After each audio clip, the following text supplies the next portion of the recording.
go. It is Chicken Dinner Live, episode 007, streaming live on YouTube and X every Thursday night. The betting pregame show leading you up to just a doozy of a football game tonight between the Denver Broncos and the New Orleans Saints. If you're betting it, maybe you just need a little action. I don't think there's any edges in this game. I'm sure the prop people would disagree, but we will get into the slate in its entirety. There's a great slate of college and pro football, and I am very, very excited to bring the north of the border home to Chicken Dinner. We will talk to Pisky and Godfather from the Always Betting Pod in about 15 minutes from now. And at about 7:45 Eastern, Corbie Craig, our numbers cruncher, our college football totals guy. There is one total involving an SEC team that he just cannot wait to discuss.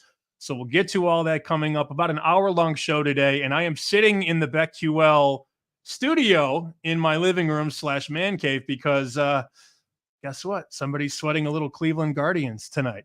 Maybe I need some plus 105 on the baseball team formerly known as the Indians, and they have a 2-1 lead right now. Runner at second, one out. We have football tonight. You got Boston College and Virginia Tech, and also Georgia State and Marshall. And I can tell you this, as I was getting ready for this show, I'm going to share my screen and show you the line move that we saw in the last hour or so. You prep for a show, and then things start to go haywire. This game got absolutely destroyed in the ACC. Well, one team in the ACC at least, and that's Georgia Tech and Notre Dame. So here it is right here, 347 and 348. This number, I don't know, call it an hour ago, give or take. I'm literally taking notes, putting the rundown together for this show, and you get word that Haynes King, quarterback one at Georgia Tech, likely to play. And as we see in this column right here on the Odds Logic screen, it opened 8. And the initial reports on King were not good. The word throughout the week was unlikely. And then yesterday on this very odd screen, it said Haynes King unlikely to play. It was either unlikely or doubtful. Same shit. Well, look at the board now. Hello. 9.5 at 411, 10 at Buckeye, 10 at Circa, 10 at Superbook, 10.5 at Pinnacle, indicative of a very, very sharp group of people that believe Haynes King is going to play. 10 at Jazz, 10 at Heritage. So that's basically where we're at. This move has happened in the last, I'm going to click Pinnacle and just see exactly when the move started. Here it is. So this was 11.5. At 6:24 Eastern, 11.5. So less than an hour. Down to 10.5, and the juice has obviously changed at that book. But this is within the hour, boys and girls, and this is proof that this market does not sleep. People don't care if you're off work and you're just getting home and you just need, maybe 10, 15 minutes with the missus. Sharp people are not going to wait. And this number just got annihilated. So here we sit right now at mostly 10. I know people will ask, well, would you still bet it now? I'm not so sure. I think it's going to be interesting to see where this goes in the next couple of days. But that's a market that opened 8, got to 11.5, 12, and now is starting to come back. And that's within the last 35, 40 minutes. As we look at the board for tonight's game, I scroll away from money and tickets because I don't think that matters that much. But this one is just a slobber knocker. Ugh. We did have Paul Charchian on the show this morning on BetQL Daily, and he was making a case for the Spencer Rattler rushing prop. I'm not going to have any action on the game. I might get involved second half, but this game is ugly. Total opens 37.5, hasn't really budged, 37 across the board, and the Denver Broncos with a rookie quarterback laying 2.5, 3 on the highway. Now, Charch was saying that the Broncos are allowing an average of 4 extended scrambles per game. And on those scrambles, they're getting decent pops. We also saw Spencer Rattler rush for about 8-9 yards a carry in his last game. So Charch laid all this out, and he was doing the math. 9 times 4 is 36 yards. I believe the Rattler rushing prop was 21 or 22.5. That's his play, not mine. I also know some people that played Bub Means anytime touchdown. That's where we're at on October 17th, week number 7. Do we like Bub Means or Mason Tipton? I won't have $1 on the game. I did think about playing some Boston College. These weeknight underdogs have been so good this year. You go back about a month ago, it's Illinois going into Nebraska as a 9-point dog. winning the game outright. Wasn't that the same week that Stanford went into Syracuse, won the game outright? We saw UNLV lose to that very same Syracuse team a couple weeks ago. Last week, it's Northwestern as an 11, 12-point dog winning outright against Maryland.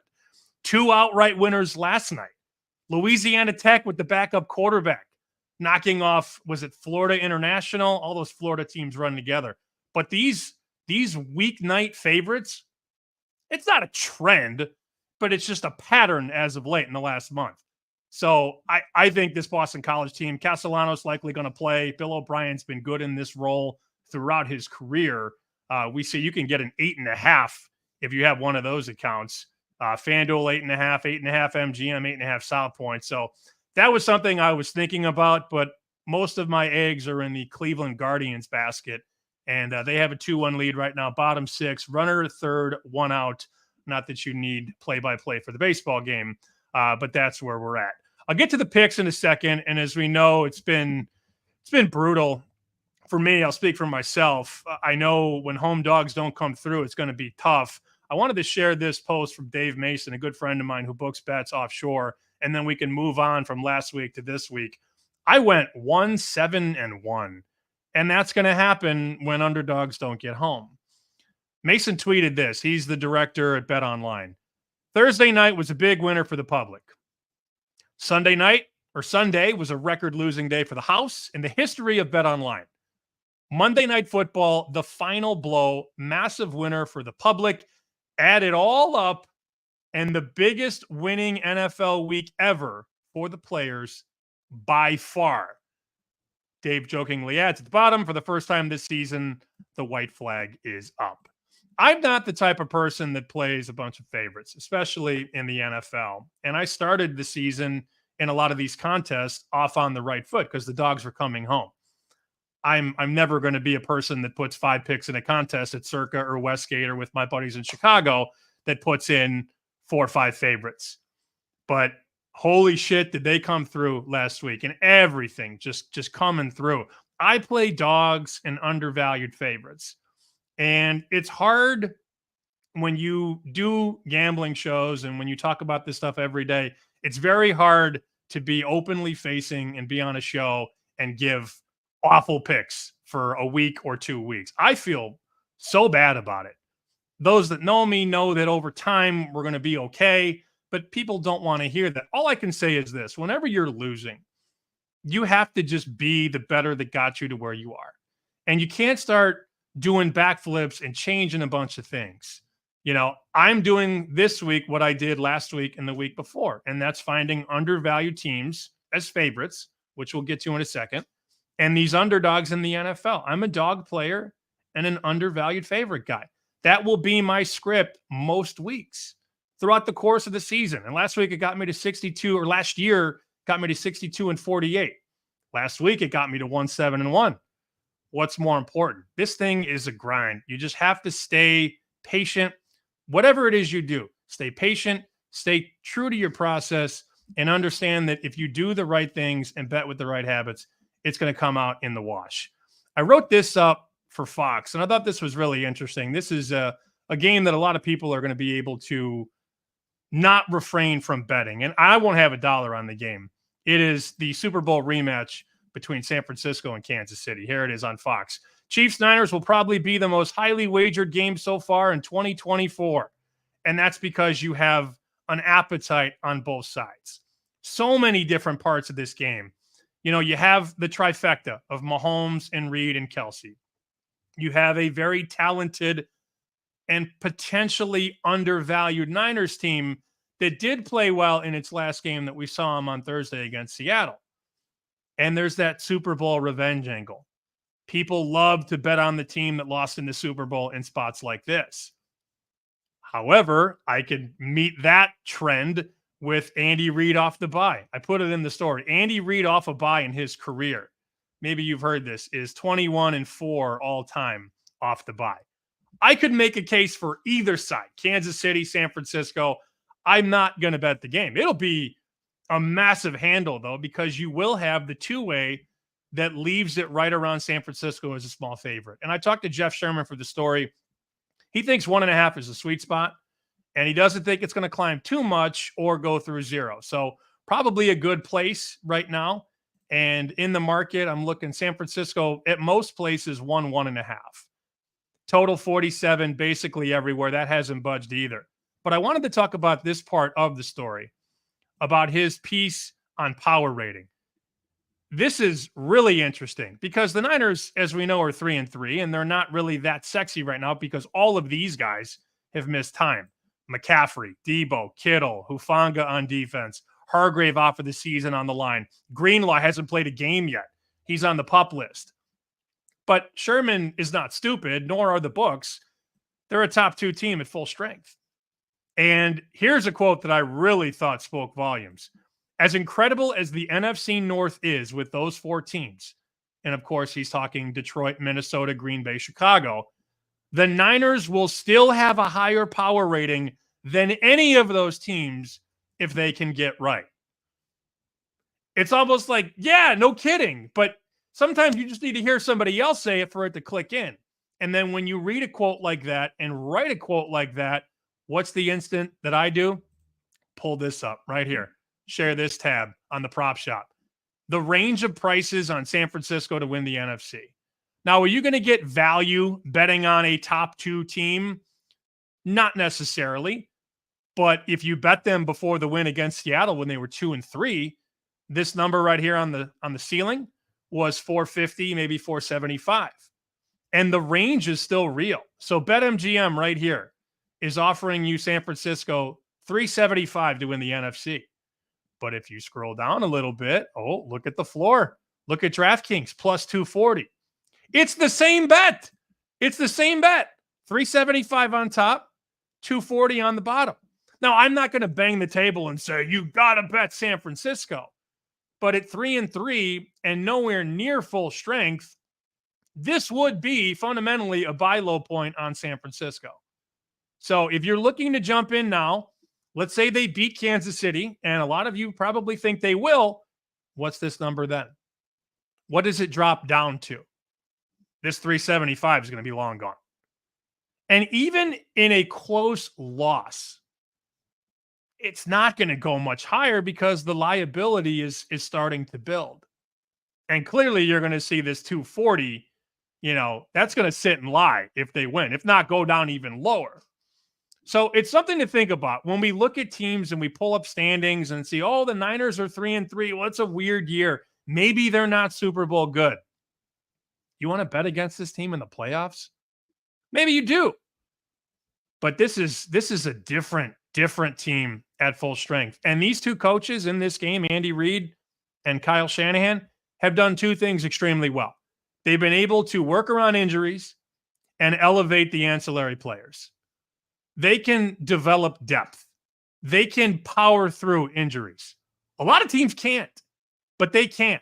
And I'm not going to be surprised at the end of the season if you look up championship weekend and you see Kansas City and San Francisco. Now, that's not a hot take, and you're not going to get betting value on Kansas City, but at plus 375, maybe you can find a 4-1 offshore if you shop.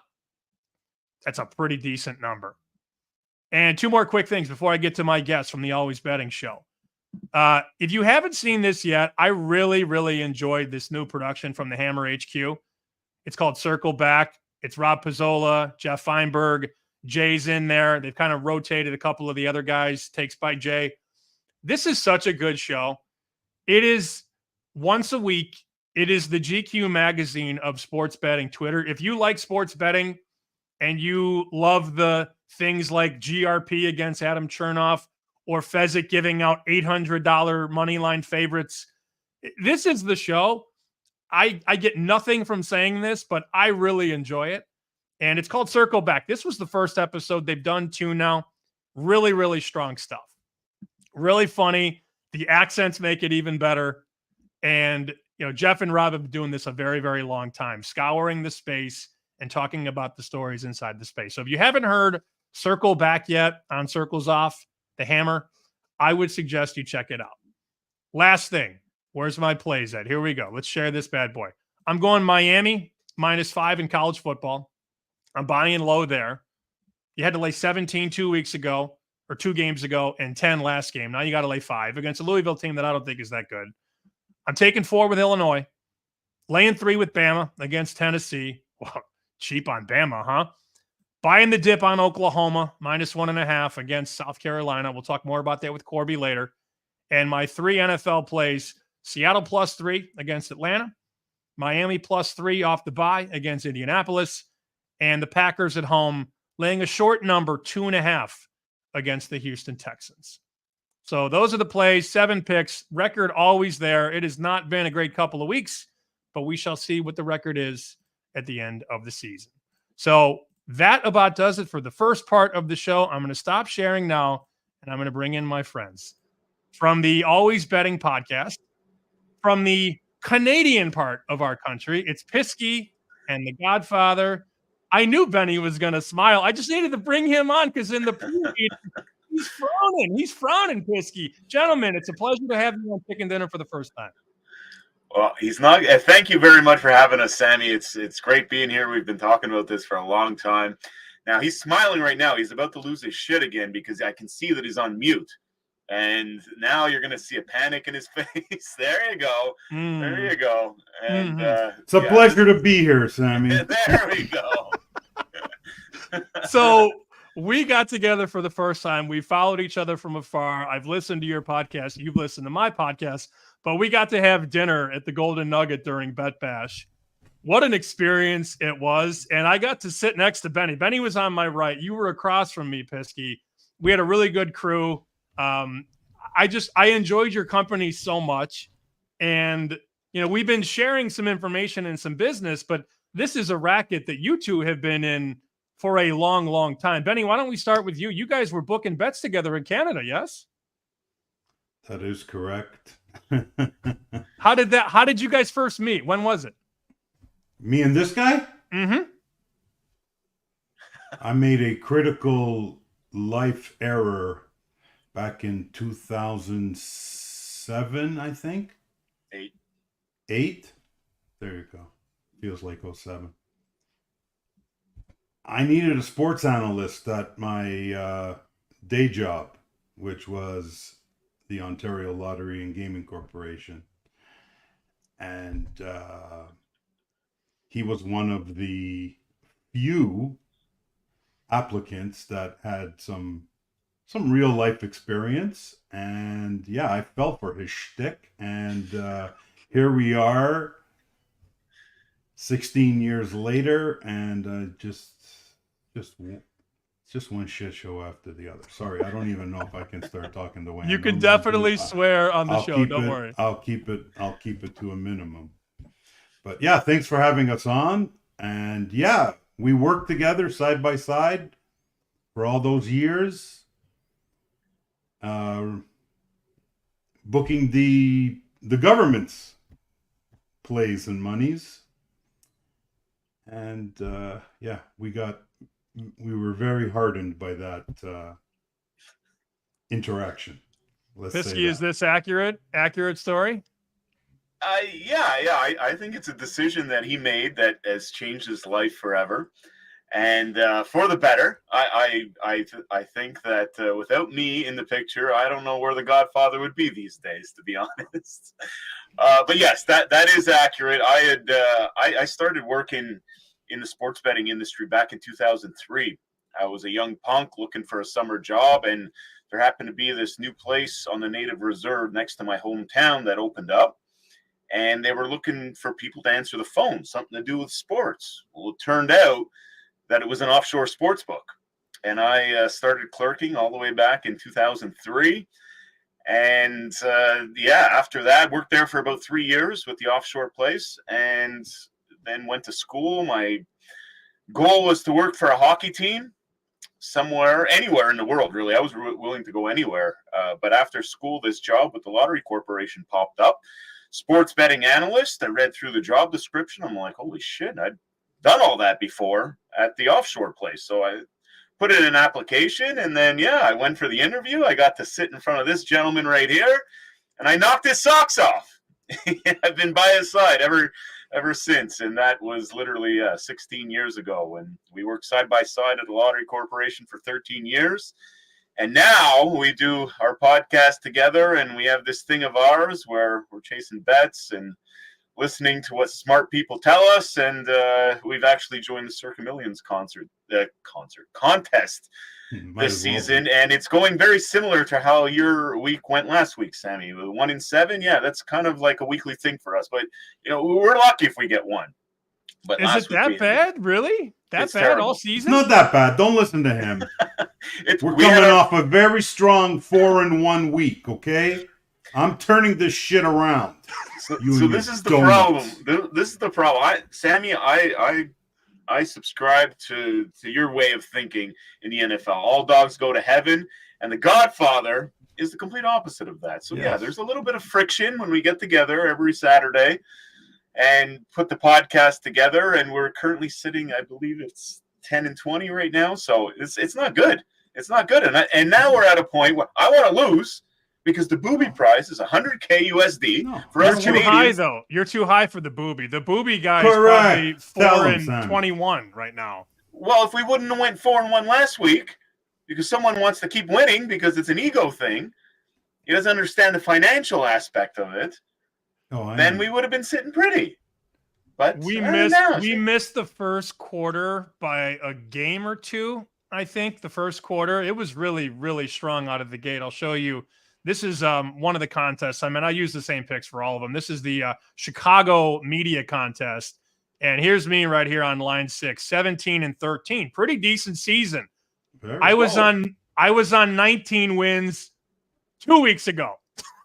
So that's the worst when you're sitting. So I don't have the math in front of me. Or no, I was on 15 2 weeks ago. Okay. 15, yeah. Shit. So I've gone 2-8 in the last 2 weeks. And as you guys know, when you know what you're doing, and I think I relatively do compared to most people in this contest. I mean, some guys at the bottom are not doing anything, not to name names. And this guy on top at 21-9, that's the radio voice of the Pittsburgh Penguins right now, Joe Brandt. So I expect that to slide off a little bit. But it's tough when you have the information, you relatively know what you're doing, and yet you get a missed field goal or a blocked punt or a fumble 6, and it can shatter even the best of us. Oh, 100%. Like the last couple of years, I've been doing it randomly. I lived in Vegas for the football season in 2022, and that was the birth of Circa Million signs. So anytime I saw a jersey or something on the strip, that would be my pick for the season. Those actually did pretty well. Last year, I got a bingo machine. That was painful as hell. I'm trying to do this content creation shit. And I thought it would be pretty funny if this thing actually connected. It didn't. And so I was stuck doing this bingo machine pull scenario for 18 weeks, which was very painful. And now this year I team up with the Godfather. We're like, yeah, we're going to put our heads together. We've been in the game long enough. We can do something special here. Yeah, it hasn't been special at all. So you say you were almost took home a quarter. We almost took home the booby quarter. We were one away from the ground zero at the bottom. So maybe not the greatest pairing in terms of a guy who likes favorites and a guy who likes dogs. Maybe we don't do this next year together. We are not meant to be together in anything. So, and I got to say, why would you take down the very esteemed high level of your podcast and asking us to come on? Come on, Sam. Because terrible. No. You're not terrible. You guys are having a tough start to the season. I think you have to stay the course, though. I don't think you should flip and try and win the booby now. I think that's no, of course not. Because then here's what happen. You're going to try and lose 5 games a week, and you're going to start going 3-2, 4-1, and then you're going to be in the biggest pretzel of the entire season. Let me ask you something, Sammy. Have you ever gotten ready to do a podcast? And then there's a knock at your door, and because a knock at your door in 2024 isn't like 1984, right? Who the heck is I go there and there's a guy with a box of donuts at my door. Somebody who may be on this show right now had a box of donuts delivered to my house right before the podcast. And then I'm getting hit with all these comments. Why is the Godfather being hostile today? Well, I'm being hostile because I'm being antagonized to be hostile. I don't want nothing to do with donuts. I don't want nothing to do with 0 and 5s in this circa millions contest. We joined to make a good representation of ourselves and his brand. Not 0 and 5 donuts and, you know, I got my wife asking me, why is Alex walking around with donuts? My kids. Props add something. You want some donuts, Dad? No. This is over with. No more donuts for the rest of the season. And It's Sammy. It's like oil and vinegar. Like every week we get in front of these cameras to talk about like we're trying to like put our best foot forward, and it's nothing but chaos. And now we're in no man's land. We're underwater. I really don't know where to go. I know we had a decent week last week for him. I've been pissed. I'm going to say it tomorrow when we record. I've been pissed. I want to go the other way. I think both of you are wrong. I think we just tank it and whatever. How do you go the other way? Okay, my bone. If we're at the end of the, where's my coffee? If we're at Circa shaking hands with Jeffrey Benson at the end of the season for $100K, I don't care how we get it. Other people don't think like me. I don't know, but that's me. That's just how I am in this space. And last place in the contest goes to Oh my God, can you imagine? Pisky and the Godfather. No way. You won't even go, Ben. You won't even go. Tell him. Sammy knows me better than you. I told him. I'm coming for no brown jacket. No. You go. Go hook up with your other friends. Not me. All right, so I want to get both of your best bets. Just give me one a pop for the weekend ahead. We can use current market or the Circa line. I don't have the contest lines in front of me. I can pull those up. But Alex, we'll start with you. Do you have a favorite? I'm guessing it's a dog. You have a favorite play, and I want a winner, not a loser. Do you have a favorite play for week number 7? Not a loser. You know what? The last few weeks, I've been 100% against a certain team, and they made a big trade this past week, and I don't buy it. I don't think they're going to be that much better, to be honest. Like, sure, he's going to help, but I still like going the other way. So whoever the Jets are playing, I'm going the other way. I'm sorry. I'm pulling up my spank odds here because I wasn't prepared. You did that on purpose. I'm pulling up I got the contest Okay, lines there up you here. go. I got the proxy pulled up. So what team are we talking? Raiders? No. Who's playing the Jets? Oh, they traded him to the Jets. Right. It's Jets Yeah. Steelers. Yeah. So the contest line is 2. Jets Steelers. Jets minus 2. I love the Steelers. Okay, so I think we have a Steelers fan on live with us right now. Who's going to be playing quarterback for the Steelers there? Anybody know? Isn't it Russell Wilson? This is an ambush of epic proportions. Okay, I'm just keeping it together for our esteemed host Sammy's sake. You know, Sammy, we're not allowed taking the Steelers. You pick the Jets against No. the Steelers when we're going back to Russell Wilson somehow. I take the Steelers. Please. I'm taking the Steelers because I don't believe the Jets are anything. But yeah, Sammy, this thing is so out of sync that he doesn't like when we can't take the Steelers. He doesn't like Monday night games because he doesn't want to be in pain for 2 days. It's Sunday and Monday, so we can't take Monday games. The London games are off the board because there's some sort of voodoo that he believes in that we can't touch the London games. I believe in the voodoo for the London game. I do Thank you, believe Sammy. in that. I think you Thank guys you, are nuts. Sammy. One time when Chicken Dinner first started, my co-host who started the show with me, Joe Ostrowski, we were given bets. I think we were given 3 or 4 apiece, and we'd come together with like 6-7 picks. And the one year, I forget who was playing, and he took the over 30.5. And I said, that has trouble written all over it. And the final score was 10-6. And I said, no more London. Agree. I mean, you know, there's things he doesn't understand. He doesn't know that the Jags go over there, get to stay 2 games, and are acclimated to all this. Like, he doesn't know these things. You know how many times he's asking me, we're chasing a prop, and he's like, hey, what team is that guy playing? Like, just crazy. Come on. Sammy, I'm a top-down guy, man. I don't pay attention to things. I barely watch. I'm a a veteran of, we just went over 21 years in this industry. I'm beaten down. I don't have much gas left in the tank. That's why I got into the social media stuff. That's why I got into the content creation stuff. So yeah, I don't know a lot of things like you guys do. I listened to your pregame, Sammy. I'm like, Jesus Christ, I hope this guy doesn't like ask us to break down like some college games or something like that, because I'm going to be in deep shit here. But yeah, top down has worked for me since the beginning of time. As soon as we started figuring out how to beat this game back in 2011, it was always top down. It was always arbitrage. It was always middling. So that's what I know, and that's what I stick with. You're not going to get too many handicapping sessions out of me because I'm just not very good at it, as our record in the Circa Million shows. But what about you, Godfather? What's your pick for the week? Well, you know what? I listened very astutely to Sammy's intro there, and I really liked the way you went through that San Fran KC game. I'm very impressed, Sammy. You do good. You do good work. And based on that, I'm going with KC on the road. Give me a buck and a half. Yep, get the point and a half. Yep. Give me the points in a tight one.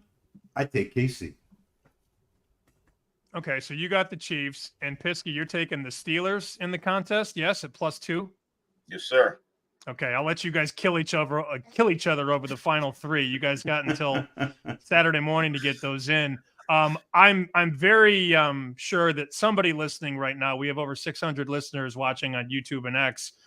Pisky, you brought up top down, and I obviously understand what top down is, but for those that don't know what the top down process is, and I'm going to bring up the odd screen as you're talking to kind of show what you're talking about as you discuss it, but explain what top down is and how you fell for it, like how you fell in love with it. Well, top down is basically you're putting your trust into the sharp sports books out there. So the sports books that actually do bookmaking, that know what they're doing behind the counter. So places like Bookmaker, places like Circa, places like Pinnacle. Yes, you have your Don Best or whatever odds logic. You have it set up properly. Your sharper books to your left, the more recreational / predatory books to the right. There's a lot of credit solid ones as well. Bet 105 is come back onto the scene. Bet Pola. There's a whole bunch of them out there. But basically, you look at and see what those guys are using on their games, and because they're actually real bookmakers, they know what they're doing. You can sort of use that as a source of truth. And when we broke onto the scene with Banfield Group back in 2011, it was basically using Pinnacle and Bookmaker and comparing it to everyone else. And we used to love doing middling. So we would go on to live betting during football season. And basketball was actually better for us for the most part. And basically you look at Pinnacle during a commercial break, and then you look at something Swiss cheese, like a Bet365 or I read on your screen there. MGM, yes, DraftKings, 100%. You look at Pinnacle, you look at these guys. If there's a gap, you play both sides. Now, the traditional top-down method is you don't even play the Pinnacle side, because I have documented proof that I've been a loser at Pinnacle my entire life because they know what they're doing. Yeah, but you use Pinnacle as your North Star. Correct. And the reason, and I always just like for peace of mind, a lot of very smarter people in the space than I am have told me you should never play at Pinnacle when you're playing that arbitrage or middling game. But for me, who doesn't like to take on a ton of risk, it was easy to sleep at night, and I would create little gaps for myself in NBA and stuff like that. But yes, your North Star is Pinnacle, Bookmaker, and Circa, the big three, and then you can sprinkle off some offshores in there as well. Before we get back to that, Benny, did the maid just walk by behind Pisky? Did anybody else see who just walked behind you? Is the maid over right now? What's going on back there? I'm currently in a phone booth at WeWork. So this is where I come to do all my stuff, all my daily betting, all my daily content. So yeah, you probably are seeing the cleaning lady walking by. I saw the maid, and I'm like, wow, the maid's still over at 7:35 on a Thursday night. So I'm glad you brought that up. I've got the Open, Pinnacle, Circa, Superbook. Then I got the American books in the middle, and then I don't have that many. I've got the offshores over here, 411 Buckeye, Bet Online, Jazz, and Heritage. So I have it set up my own way. Other people like it. I know you guys use Spank Odds. I like the simplicity of this site, but I've said this for years. If you don't know where these sharp shops are, these Pinnacles and Circas and Superbooks are, like, let's take this game, for example. This total, Pinnacle got a 42 on Cincinnati and Cleveland, 42. And then you go over here, and it's 41.5 juice to the over at FanDuel. 42 to the under, 41.5 to the over. That might not seem like a big difference, but they're telling you basically everything you need to know. And in college basketball, the NFL is different because you have basically 1 day of full games. In college basketball, it is so, you know this, Benny. You could see a Loyola Southern Illinois game. Pinnacle could have 123.5 on the total, and DraftKings could have 125.5. You get so much variety, Ben, with college basketball, especially in these lower conferences, when some books can take a stand against other books. You don't really get a lot of stands in the NFL because it's mostly a point and a half together. But in college basketball, especially conference play, you can get a lot of volatility in those totals. I used to have hair. That was before college basketball. That bad? Yeah, it's bad. Oh, stop. I know you guys make money. We have some comments in the chat here. Brett says, oh, Canada. Ben says, can we get Ben a shot or some coffee to get this thing going? Think he's up. And let's see. We got Ryan who says Bach. We got Alex who says Bach. Brewhand Luke says first. He always comments first. Jive Turkey says sup. And Mike chiming in with Hoosiers winning the whole shebang. I imagine that's college football. The Indiana Hoosiers undefeated, in case anybody was unaware, and might be undefeated going into that Michigan game. They win that game, they'd be undefeated going into Ohio State. So the top down's been well for you. How many outs do you have on your Spank Odds board, Alex? You got like the whole kit and caboodle? You got like 50 or 60? Oh, I wouldn't go that deep. I don't have a ton of credit outs right now, but us being up here in Ontario, I've said this before and I'll say it again on your show. I truly think it's probably the best place on the planet right now to best bet sports, because we have upwards of 30 legal outs up here, plus the gray market outs like your Bet Onlines and your Bow Dogs and your Jazzes. And then there's the black market, right? If you're playing with your local bookies and stuff like that. And another benefit up here in Canada, as long as you're not a professional, deemed a professional, which I don't even really know what goes into that, to be honest, there's no taxes. There's no taxes. So if you win, you win fair and square. They're not coming knocking at your door with this whole, if you lose, too bad. If you win, you pay us. Like, I don't know how it goes on down south of the border, but up here, it's recreational. It's gambling, and they don't tax you on it. So that's huge. And yeah, the amount of outs that we have is spectacular because you need to shop, right? At the very basic level of trying to actually win at this game, you have to have multiple outs. You cannot just do it with one. So I wanted to ask, confirm or deny, we had Joe Osborne on Chicken Dinner years ago, maybe 5 years ago, 2019, 2020. And he was telling a story about being a kid in Canada and riding his bike to a gas station to bet on sports. I think he said he would grab a Butterfinger, a Mountain Dew, and place a parlay bet. And I said, wait a minute, 20 years ago, you're 14, 15. And he said, yeah, we could bet, but it had to be parlays only. Can you guys confirm or deny the truth to that story? Is that true? Confirm or deny? We ran that outfit. So wait, you could only bet the parlays? Yep. Oh, what a racket. Sammy, I got a pension out of that racket. So no straight plays? None of that? Nope. 3-team parlays at the minimum, very bad odds. But the advantage, I don't know if any of our friends here in Toronto or Ontario are watching, but here we go. No, our hands, as odds makers, our hands were tied because the lines were static. So once we put them out, we had no ability to move the line. So if there was a big injury or something like that, our only line of defense was to bring down the event, like make it unavailable for sale. We were not able to move our odds, and that lasted all the way until 2022. Yeah. Wow. True story. I am amazed at this. So the minimum age for a parlay bettor in Canada was what? No. The age was the law. You still needed to be of age. The problem is the enforcement is going to be what the issue is. You know, the convenience store guy. He probably knew little Jimmy's dad, and he's taking his bike and he's going to play a couple of tickets. I mean, Al can tell you a story of this guy was playing Mise au Jeu in Quebec, which was our pro line in Ontario, and this guy started at 10 years old. Yeah, that's a true story. There was, I guess it was recommended that you be 18, but back in the day, so we're going back early 90s, 1993, 94. We'd go in there as 10-year-olds, put down our $2, fill out a 5-teamer, and go watch the Saturday night hockey games. But that was the thing then. And then obviously as time went on, they were started to get a bit more strict with it.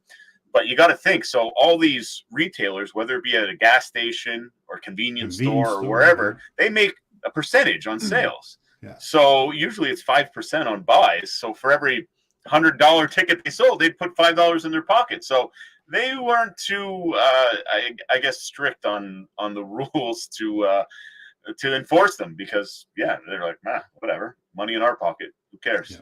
So Brent True is story. adding one legit shop, one province over in Manitoba. I'm not exactly sure what that means. You guys are both nodding. What does this mean? Basically, Manitoba, so the country is divided into different lottery jurisdictions, and each jurisdiction has its own sport book, let's say. Okay. And so obviously Brett Stanfield's in Manitoba, so he would be with the Western Lottery Corp, and they would offer the sports product for his province. I think their odds were even shittier. The Western Canada, I think it was 1.6 flat line. Sammy, our lines were 1.7 aside. What does that translate into? Like a minus 135 or something like that? Oh, not as bad as Sportsbet Montana. Sportsbet Montana in 2021 was offering favorites at minus 180 and dogs at minus 140. And yes, I said minus twice. Minus 180, minus 140 on a hockey total. 5.5, the over minus 180, the under minus 140. Well, because they ran it. It was a monopoly. Yeah. Well, and so was ours. So was ours. Yeah, 100%. So was ours. So until Ontario legalized, which happened when, Godfather, 2022? 2021? 2021, 22? Yeah. So 2022, they were the only show in town, the only legal show in town. You could go into the gray area, which was the Bet365s, the William Hills, Stan James, Ladbrokes. That was considered gray area. You had your offshores were gray area as well. But the only legal sportsbook that you could play with was the grocery store, convenience store, gas station pro line. Who didn't care how old you were, Ben? Who had no care how old you were. No. Exactly. I'll just give you one quick story, Sam. We hosted a contingent from Las Vegas that we sort of mixed in some training and basically showcased our business to them. They were going to do some support work with us, odds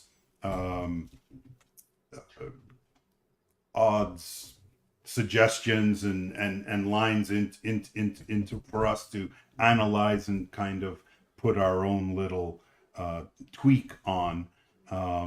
Basically, when they came in and they asked, so what is your hold? And when I told them our hold was between 40 to 45%, they literally stopped breathing, it seemed, and said, "Come again?" and your hold for all your products is 45%, 40%. I said, yeah, well, I try to get it to 45 if I can. And they were just stunned. That's all I'll say. 40 to 45% hold. Correct. Yep. That's a true story. I remember Chris Andrews telling me when I moved to Vegas in 2018, yeah, we hold 5 or 6 on a good year. Correct. Yes. Bingo. Yeah. Yep. So well, it's funny. Sammy, you'll appreciate this. One of our consultants over the years that was helping us maintain that 35 to 40 to 45% was your buddy Kenny White out in Vegas. Mm. We work with Kenny like every day, pretty much. Yeah. Everybody works with Kenny in some way, shape, or form, don't they? It was nice running into him at Bet Bash. Yeah. It really was. And I appreciate you guys being so good to me. We went out for dinner. Granted, you guys have maybe gotten a little bit of information over the years from me, but I appreciated the fancy steak. If you look on the screen right now, it's the Always Betting podcast. It's the odds couple basically for sports bettors. And I'll never forget listening to the first episode. And I texted Spanky this when you guys had Spanky on the show. I said, Spanky, will you stop breathing into the microphone like a rhinoceros? Like, Spanky, can you back away from the mic when you're not talking, please? I actually remember that because we had him on, and obviously that's a big guest. Spanky has a big following. He's very knowledgeable in the space. I remember listening to that guy. I do everything myself. Like, this is all in-house stuff. And I'm new at this stuff. And I remember hearing that breathing, and I had to jump onto Fever, whatever it's called, and try to hire someone as quick as possible because I needed to get this out. But I'm like, there is a lot of that breathing that has to get out of there. And it was way over my head in terms of technicality and stuff like that. So yes, I know what you're talking about. And never a fun time. Yeah. Great guy. Yeah. Well, I don't know where we're going to meet up next. I hope it's before next August. And I don't know because the espresso and the cappuccino wasn't great for Benny. Maybe it won't be in Vegas, but whether it's Toronto or Chicago, we need to get together. I hope it's in Chicago because I could always fly from Boston to Chicago and come meet the boys for a great steak at Bavette's or Gibson's. And that one would be on me if we're on my turf, or my old turf at least. What about Detroit? You have any? What's your proximity, or how often are you in that area? Because we did last year.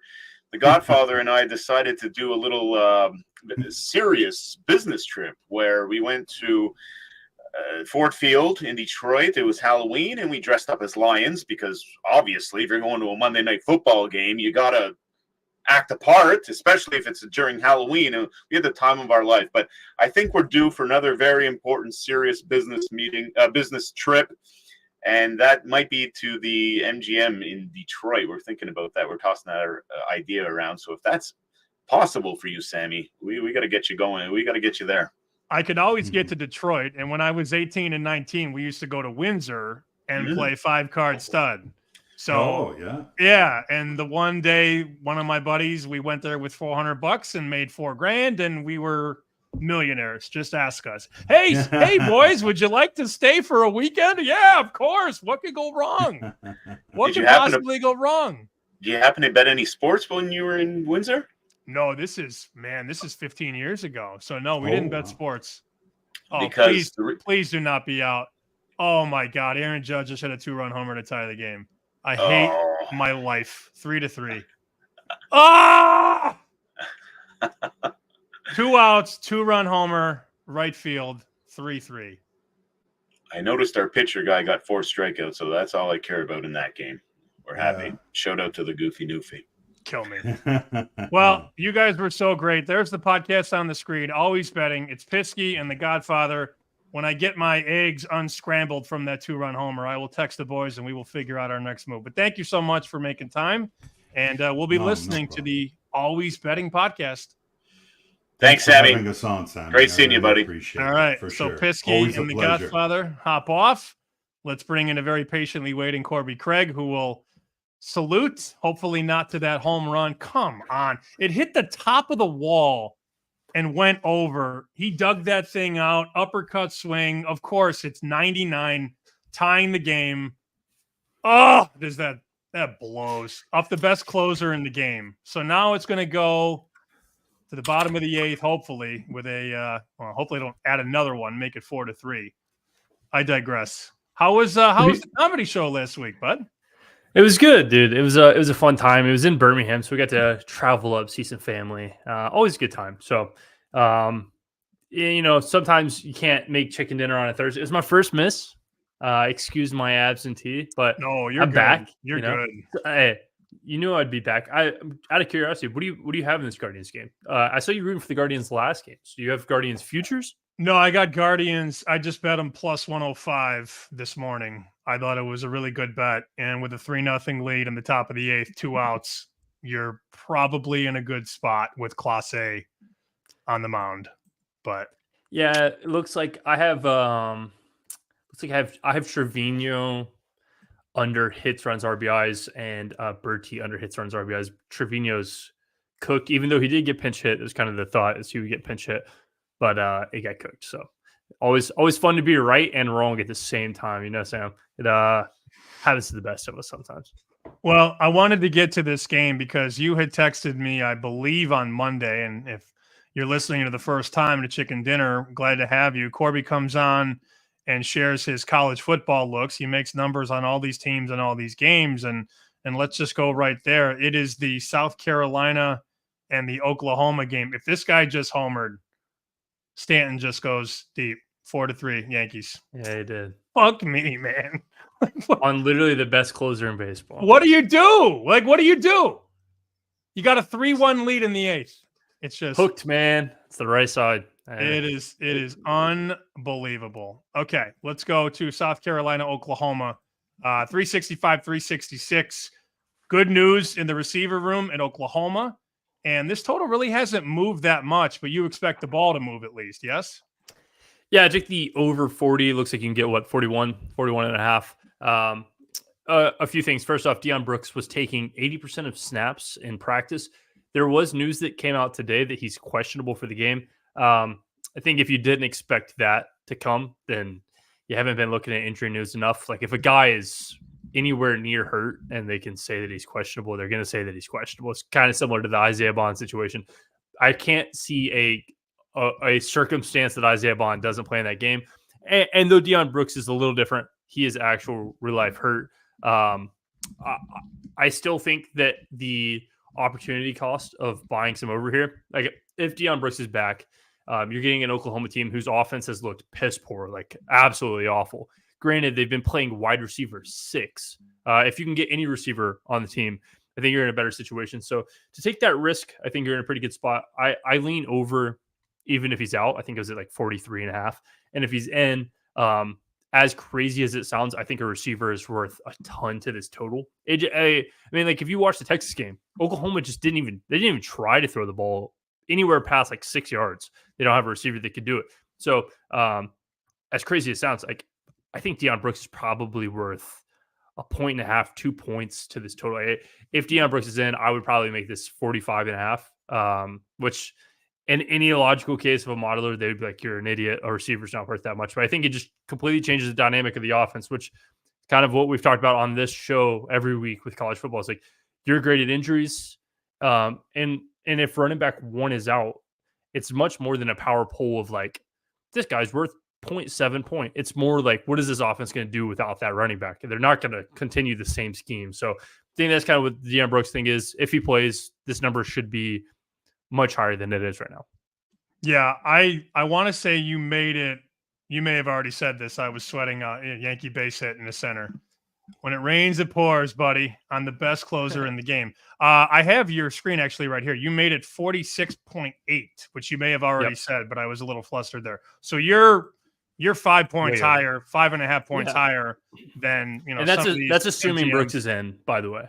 That is assuming Brooks is in. If he's out, I'm probably closer to, like I said, 2 points, 1.5. So probably like the mid 44s. But as we both know, like 44 is a pretty important number. There's a few key numbers through there. Getting a 41 is completely fine with me. Also, like I think if you watch the South Carolina Alabama game, which my Tide don't look good this year, Sam. I'm worried about him. I think if there's a team in the nation that could fire a coach after 2 years, like Bama has to win. They got to do really good in the near future because, I mean, even at one loss, they're looking rough. But I think South Carolina kind of found something in that game too. Like we saw, they have a 6'5" receiver who is as quick as can be, and they realize like there's not many people. If we just throw the ball up corner of the end zone, back shoulder fade, like not very many people can stop that. So I would also say like South Carolina probably has a little bit more offense than a number would give them credit for. We saw it versus Alabama. I imagine Alabama's cornerbacks are better than Oklahoma's. So do they continue that? Who knows? I think they do because their offense is pretty slow. So to see any kind of success, I would imagine they continue at that. All right. So where else do you want to take us? We got a couple more minutes here before we got kickoff. Actually, 15 minutes from the top of the hour. So 20 minutes until kickoff in New Orleans. Denver still a 2.5 3-point favorite, total 37. Marshall up 18-3 on Georgia State, and Vatek up 7-0 on Boston College. But I know you want to talk about the Saturday slate. What else you got for us?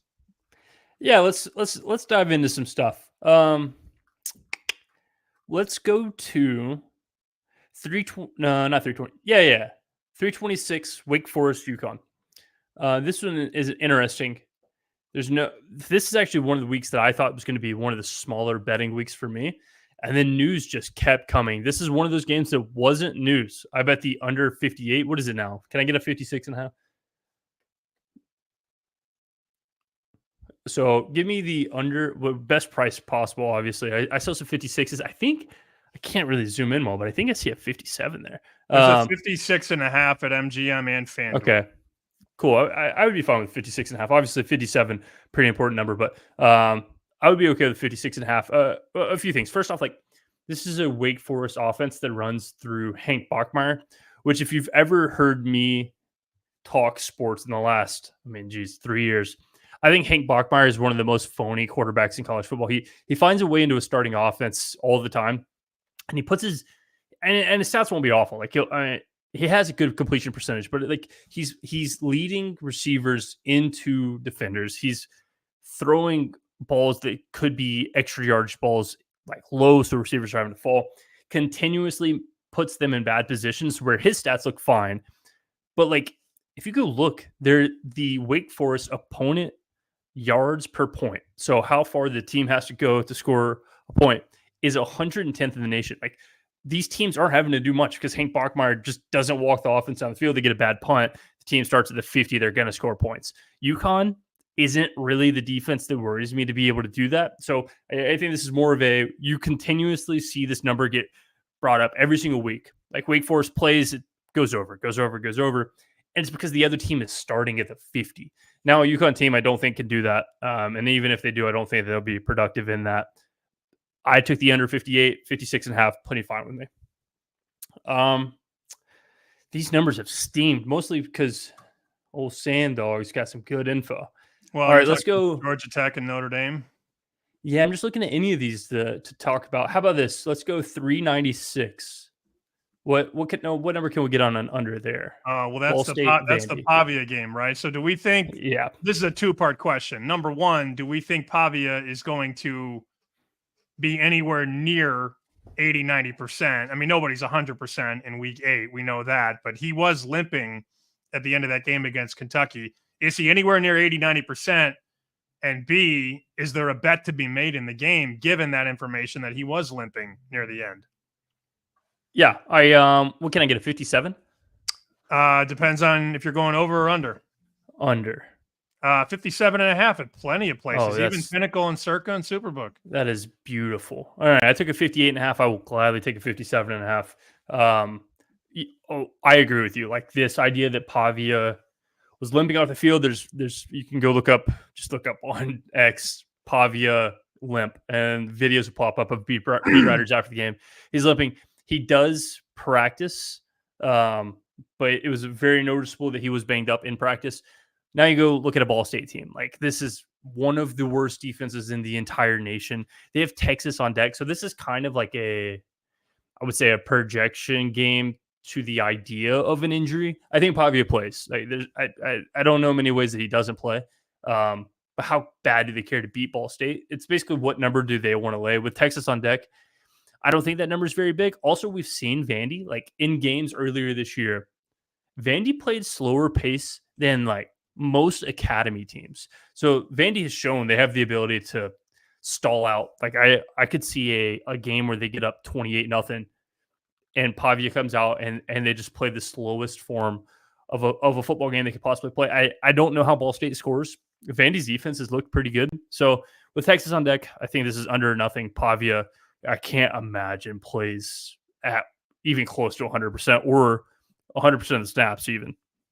There was some rumor that said they might not even play him. I don't know that I'm there yet.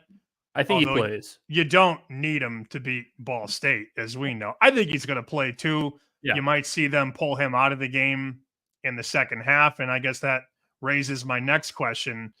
What's the backup like, and what does he need to prove? Because you have talked about this in the last few weeks on this program. Remember when we found out that the quarterback at Utah State was out and the quarterback at Utah was out? That was the game, I believe it was at Utah State. And you said, well, Utah's backup, Wilson, is going to be throwing the ball. So that's really my question. I imagine the backup at Vanderbilt isn't anything special. No, it's interesting you bring up the game that you brought up. The backup at Vandy is Utah's former backup quarterback, Nate Johnson. You're going to say Charlie Brewer. Is he still in college? I mean, hey, him, Bowman, Cam Rising, they might have a fan club. But Nate Johnson backed up Cam Rising last year. So, like, he's kind of been in this situation of, like, hurt quarter. How many people have backed up Cam Rising at this point? Jesus. But a million. Nate Johnson's not an awful quarterback. He doesn't throw the ball a ton. I remember Utah games last year where he'd throw 18 passes. So, like, I don't think even if they come in and he wants to prove himself, which he doesn't, he's done this before. He's a transfer redshirt sophomore. Like he's been in this situation. I don't know that they throw the ball. Maybe they run the ball with him. Nate Johnson's a really good runner. So I just don't see how this turns into an explosive type game. The only worry is like Diego Pavia is known pregame that he's only going to play the first half. Like coaches are, hey, get in what you want to get in. And he scores 35 points by himself because Ball State's defense could allow anything. So that's the only worry, but I think the risk reward is there at a 57.5 to bet the under. Is there anything else that you want to discuss? Yeah, I got a couple of things. So we're gonna go a little different on a couple of things. First off, I bet a Heisman the other day. I don't know. We've never talked to future on here. That'll be fun. We can talk a little college basketball for a second because I think this something that just happened is the most beautiful sports moment that I've seen in a minute. And we'll go one more pick because that was only two, I think. We got Oklahoma over, Vandy under. Or no, we did three. You did three, which is more than enough for the people. But I'm not going to stop you from sharing more. We'll stop there because I've been going 3 a week. I think last week was the first losing week. I could be wrong. I think it went 1 and 2. All right, so let's go straight to the future then. I took a future. College hoops. College football. Oh, for Heisman. You said college basketball too. Yeah. No, you have a Heisman. Yeah, we're going to talk basketball. Okay. We'll go Heisman. We'll go basketball after. Because at some point we're gonna transition chicken dinner from football to basketball. I'm gonna force you to. And so we got to go ahead and plant the seeds. That's my best sport, so I would be happy to do that. That sounds lovely. It's my favorite sport. Okay, so college football, we're gonna go Heisman. And I took this bet, I think Monday morning. Still the same price, and I'm fully prepared to lose my money on it. Ashton Jeanty has been great. His there's nothing to say bad about him. I look at the schedule and I think this is his ceiling. Like they have a couple good teams coming up. I don't want to touch him. Travis Hunter just got hurt. Dylan Gabriel, I think you're buying the ceiling after he plays, et cetera, et cetera. So you can go all the way down this list. Where is the value right now? Sam, scroll down for a minute. I'm telling you, like down for a minute. Go to the 100 to ones. You will find a guy in Will Howard. Oh no! Oh, really? 100 several hundreds in the market. Okay, so Will Howard, hear me out. And I hate this. I'm prepared to lose this. I did bet this on Monday. Will Howard is the 6th best QBR in all of football. Will Howard sees Purdue, who you and I both know he's going to run it up on. Yep. They see Nebraska, Michigan, Penn State, this is all off the top of the head. At the end of their schedule, they have Indiana at home. I think Michigan's at home. He has plenty of time to show that he is the leading quarterback of one of the best teams in the nation, right? He averages an insane number of yards. They throw the ball a ton. I think he's averaging like almost 300 yards a game. He produces numbers that are a well above average quarterback. Don't get me wrong. So now, like, if you're getting 100-1 to a quarterback who leads the team to the high level playoffs, like, I don't know how you should be 100-1. Also, this is Ohio State team that just lost Oregon without their leading receiver because he spit in a guy's face, which was the dumbest thing I've ever seen. But like, I think they have all the pieces. Like, you're giving a quarterback some great running backs, some insane receivers, and a great offensive line in a schedule that they should beat around. What I said on Monday when I posted this, I said I took it at 100-1. I would expect this to close before the Heisman ceremony like 20-1, and I would expect to lose every single time. But I have a ticket 100-1, and I'm excited to watch Will Howard. For the first time I've ever been excited to watch anything Ohio State since like Troy Smith. You remember Troy Smith? I do remember Troy Smith. He was the That was quarterback when Illinois went in there, I believe, and beat them outright. Ohio State was number 1 in the country.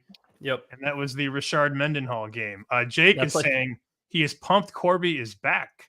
That was 2007 with Troy Smith, wasn't it? Yeah, you know how old I was? I think it was 06. 07 was Florida. In 2006, Sammy, I was 9 years old, handicapping football, and you remember the Mendenhall game. So just know I was 9. I was a freshman in college that year. That was the 07 year when Ohio State we were lost both to Illinois. into no good. I may have been at Cam's at 19 with a fake ID. Okay, so you mentioned college basketball. Yeah, let's go right around the corner. Right around the corner, obviously. And I'm guessing this isn't going to be one of the favorites to win the national championship. No, I do have a future I took. I don't know a price, so if you could pull up prices. I didn't even bring it up for a future, but I do have a future I can talk about. I got you. So first off, I'm excited to talk college basketball. It's one of the best sports because there's so many teams. Like you hear Sam and I talking about just nasty stuff in college football. Now imagine what college basketball could be. The information that comes in. I remember COVID. I got a text from a guy who played for Eastern Michigan. He was the manager from Eastern Michigan. He said, "Hey, we only traveled 11 players, and 6 of them have COVID. So as you can count on 2 hands, basically, we only have 5 guys on the team. So Michigan State's a 21-point favorite. I would probably lay that. I did. Izzo put in his son for the final 4 minutes, 6 turnovers, and don't cover the 21. So that's nasty. But like it just happens. College basketball, there's so many more teams. Like the information is crazy. The reason I bring this up is a lot of people are going to talk about in the next probably 2-3 days. It's happened a little bit today, but Tony Bennett just retired from Virginia, and I've seen some like sentiment on Tony Bennett retiring. Why would you retire so close to the season? Like, why would you do all these things? And this is speculation, and I think it's correct. So again, if it's not correct, I'm on Chicken Dinner spewing wrong information. But what I think happened is in the day and age of like NIL and all of these things, Tony Bennett sees the potential to keep players on his team. Because if you said this 3 months ago, players are going to leave for sure. And you promote a coach who you have been with. Tony Bennett's been in Virginia forever. He knows his coaching staff. He knows the assistant coach. He knows who's going to be drawn up for interim coach. He knows that the only chance that interim coach has to be successful in his first year in the day and age of NIL is to keep the team that they have. So they've went through summer workouts. They've went through spring workouts. They're prepared for the season. This coach has been coaching these players. They're fully prepared for the season. 3 weeks out, 2 weeks out. And Tony Bennett says he's retiring. So I think it is one of the – it's going to look scummy to players because they weren't allowed to leave the team. But I think this is the ultimate alley-oop softball toss for Tony Bennett to give a predecessor the keys to the kingdom. Like you said, hey, they can't leave. There's only 2 weeks out. So I understand the pros and the cons. Like, this is kind of fucked up. I understand that. But I think it's great. I think this assistant coach, whoever's going to get the coaching job at Virginia, is set up for the most success that they can possibly be set up. Like I'm not sure they'll be good, but like I do think it was a Tony Bennett-esque way to go out, certainly.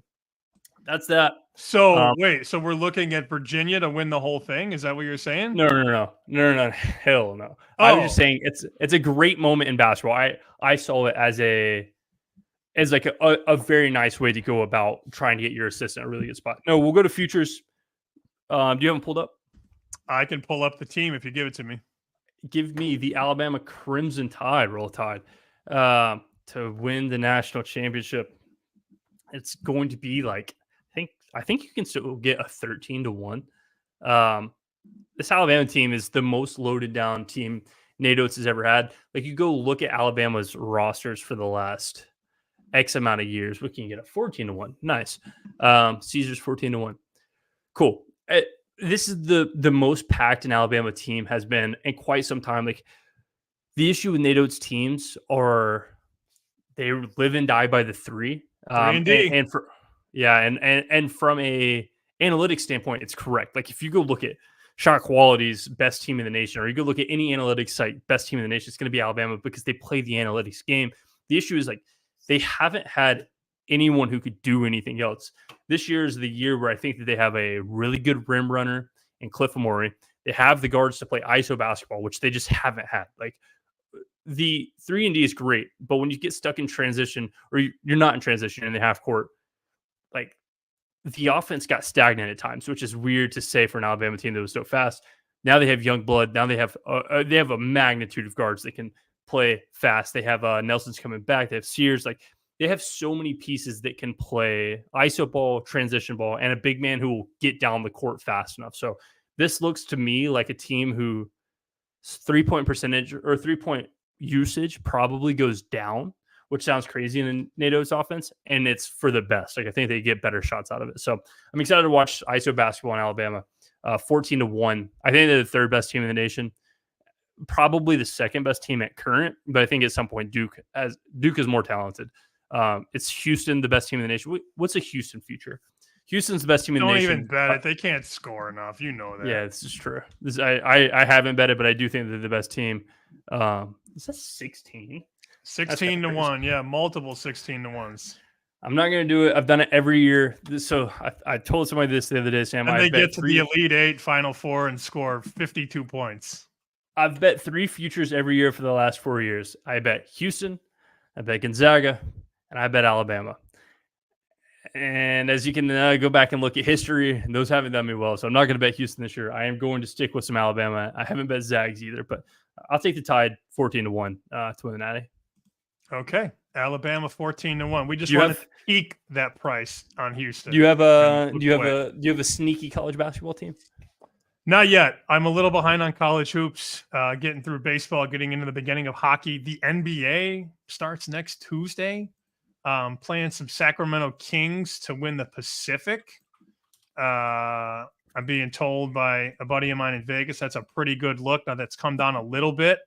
It was 3-1, 315 a couple of months ago, so it's settled a little bit below 3-1. But you can get a couple 275s on Sacramento. That division is full of older teams. That's going to have a lot of rest management. You got Phoenix in there. You got the Golden State Warriors in there. They don't have Klay Thompson anymore. So I'm being told that Sacramento, is very live to be a push the pedal to the floor team in the regular season. Now, can they win in the playoffs? Who knows? But that's a team that's going to be gunning for a top 2 seed to potentially get home court as they trek through the playoffs. So that would be a team that I'd be looking at for those of you looking for some NBA action. I'm not betting NBA day to day. I refuse. I think that league is impossible. But at 275 to win the Pacific Division, Sacramento Kings, definitely a part of my portfolio, as GRP would say on the morning show. So I do like Sacramento. But in terms of college basketball, I can get you one maybe next week. Last year, had Kentucky before the year, 25-1. And then when they beat Tennessee in the regular season, they got way too sexy. And then they lost to Oakland in the first game. Oh, yeah. I've got 2 things. I'll make them fast to end the show. First, you bring up hockey. Shout out Alex. He came on, I believe, 2 weeks ago. friend of the show. He retweets it every single time you post it. He gave us some hockey futures, which have just cooked alive some closing line. Like we're seeing much better prices. He talked about some injuries that were pretty obvious that like obviously we wouldn't see, but The Kings thought have they missed were the obvious. playoffs, right? Yeah, I think I saw that it was down to like 160 and we got 250. So a few good prices. Shout out Alex there. There was another one. I can't remember what it was. I think he had Blues to make and he had Kings to miss. So Blues are 4-2, and the Kings are 4-1-1, but the Blues definitely off to a good start. Yeah, I shout out him. Those good calls either way. No matter how it plays out, he saw the injury ahead of time. It got announced, and I appreciate him for sharing that. The second thing is you bring up your unfortunate for last year, Kentucky. That was a rough game. I have like a little mini story. So we were in Vegas for March Madness, and I convinced every person. So we had like the upper deck of the Circa, like whatever that is. I walked around to every group of people, just like watching all the games from March Madness, and convinced every single person to bet UAB plus 6.5 for San Diego State. They covered, and I had the whole place rooting for my Blazers. I'm a UAB alumni, so it was fun to watch. I don't know if UAB will ever have a bigger accomplishment because that's probably the most people that have ever watched a UAB game. Like if you tune into our football games, there's about 0 people in the stands. So Circa being full, rooting for Eric Gaines to hit a 3 was quite a show. So it was one of the most fun March Madnesses I've ever had because the Blazers were in it. They lost to San Diego State, who inevitably did pretty well, I would say. But it was fun to watch. I can't imagine my Blazers are near as good this year. We start Tony, who first off, if you had the same name twice, it's not a good look. Tony. And he can't shoot. So I worry for the Blazers this year. Okay, remind me of the totals real quick before we say goodbye, and I go sweat the end of this Guardians game. The Oklahoma over for sure at 41.5. Oklahoma over 41.5. We got UConn versus Wake Forest under 57.5. And then the Vandy game. Vandy under 57. So the UConn was 57 flat, I think, and Vandy was 57.5. Okay. We checked those prices, obviously. Look back, or we'll figure out a way to track them correctly. Don't want to just give myself a hook, but yeah. Yeah, indeed. That's Corbie Craig at Corbie BO. Thank you for your time, and we will reconvene next week with college basketball. Yes, sir. Can't wait. All right. The kid knows everything about college football, I swear. All right, the picks on Chicken Dinner. I'm getting the hell out of here because the Cleveland Guardians need to tie this game in the bottom of the ninth. 3-1 lead in the eighth, and the best closer in baseball blows it. What could possibly go wrong in the ninth? We'll talk to you next week right here on Chicken Dinner.